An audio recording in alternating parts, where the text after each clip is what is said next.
അല്ലേ ഞാൻ പറഞ്ഞല്ലോ വളരെ ചെറുതായിട്ടുള്ള ഒരു വിഭാഗം ആളുകൾ ഈ ഗോപസ്വാമിയുടെ അവിടെ നിന്ന് തന്നെ എത്രയോ പേര് വിട്ടുപോയി. ആ ക്ഷേത്രത്തിൽ ഒരാളെ വരാൻ അനുവദിക്കില്ലായിരുന്നു.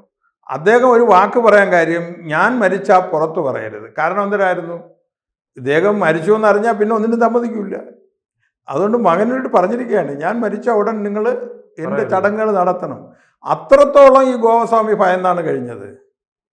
ഈ ഗോപസ്വാമിയെ തന്നെ പണ്ട് അവിടെ ഈ ഇത്തരത്തിലുള്ള വിഷയങ്ങളിലും ഇദ്ദേഹം ഒരു ആദ്യം പോലെ മരുത്തോമലയിലൊക്കെ ഇരുന്നതാണ്. അയാളെ തന്നെ ഒരു കേസിൽ പ്രതിയാക്കി അയാൾ എനിക്ക് തോന്നുന്ന 20 ദിവസമായിട്ട് ജയിലിൽ കിടക്കേണ്ടി വന്നു അന്ന്.